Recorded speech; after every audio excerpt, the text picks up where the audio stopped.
बहुत बहुत स्वागत है दर्शकों। ज्योतिष में विभिन्न प्रकार के शुभ योग भी होते हैं और अशुभ योग भी होते हैं। तो हम शुभ योग के बारे में चर्चा कर रहे हैं। इसी क्रम में आज हम बात करते हैं सरस्वती योग के बारे में। अब जैसा कि नाम से विदित है, सरस्वती योग का संबंध विद्या से है।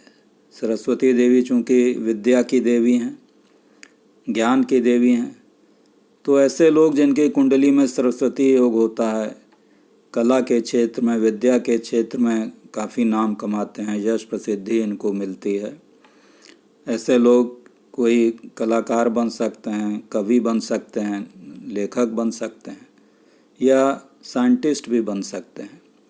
सरस्वती योग किस प्रकार से बनता है? तो सरस्वती योग में मुख्यतः 3 ग्रह सम्मिलित होते हैं। इनमें बुध ग्रह, बृहस्पति ग्रह और शुक्र ग्रह आते हैं। अब बुध चूँकि बुद्धिमत्ता का ग्रह है, बुद्धि का ग्रह है।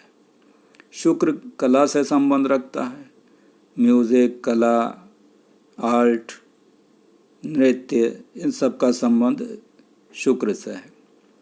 और बृहस्पति ज्ञान का ग्रह है।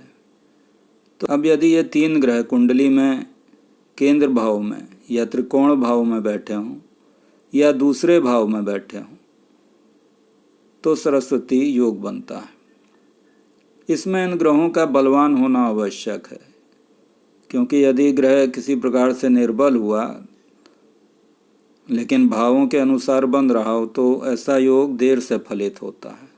ये जो मुख्य केंद्र भाव हैं, जैसे पहला भाव, चौथा भाव, 7वां भाव और 10वां भाव, इसमें पहले भाव का संबंध तो स्वयं से है, लग्न से है, और ये चूँकि मुख्य भाव है कुंडली का, इसलिए इम्पोर्टेंट हो जाता है। चौथा भाव का संबंध भी एजुकेशन से है, शिक्षा से है।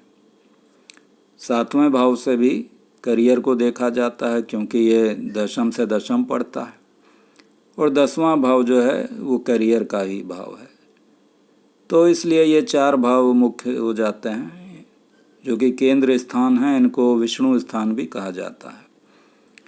इसके अतिरिक्त जो त्रिकोण भाव हैं, पंचम भाव, तो पंचम भाव से हम ज्ञान को देखते हैं। 9वां भाव जो है वो भी हायर एजुकेशन को दिखाता है।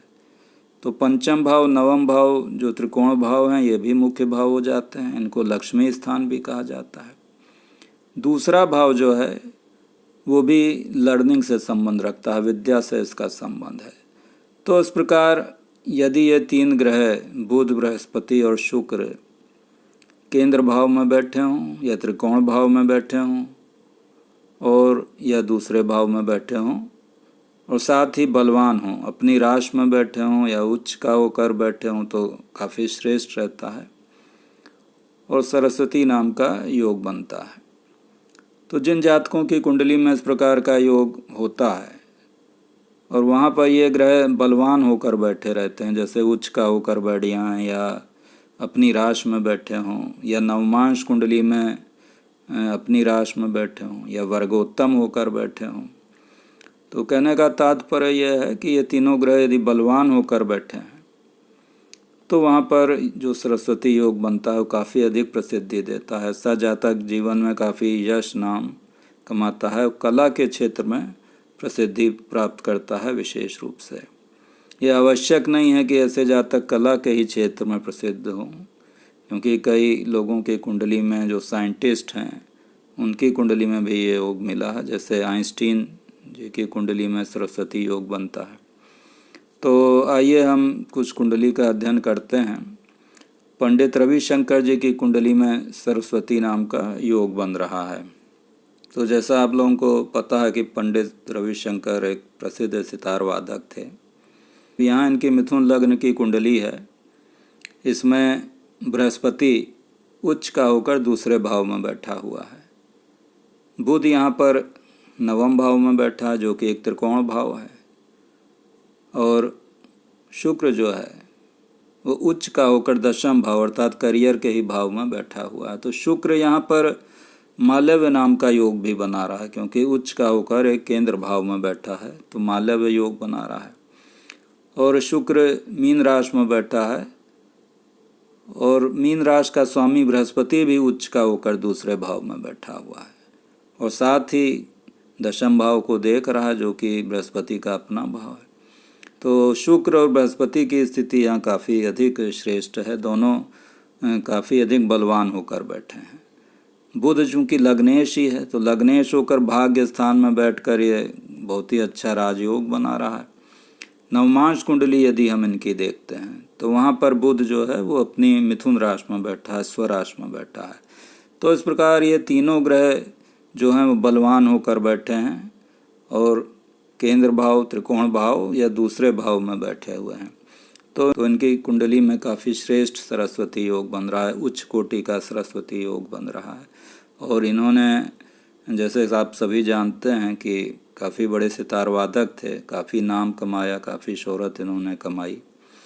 इनकी कुंडली में और अच्छा राजयोग बन रहा है कि बुध और शनि का ये जो प्रतियुति बन रही है ये भी बहुत ही श्रेष्ठ केंद्र त्रिकोण राजयोग बन रहा है, क्योंकि शनि यहाँ पर भाग भाव का ही स्वामी है और बुध लग्नेश है।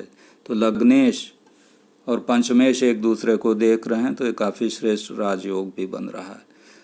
तो इस प्रकार यदि इन तीनों में से कोई ग्रह कोई विशेष राजयोग बना लेता है, जैसे कि यहाँ शुक्र बना रहा है मालव्य योग, या बुध शनि के साथ केंद्र त्रिकोण योग बना रहा है, तो ऐसी स्थिति में ये जो सरस्वती योग है काफ़ी उच्च कोटि का योग बन जाता है और ऐसा व्यक्ति जीवन में काफ़ी अधिक सफलता प्राप्त करता है। तो इस प्रकार दर्शकों, आपने जाना कि सरस्वती योग किस प्रकार से बनता है और सरस्वती योग किस प्रकार के फल देता है।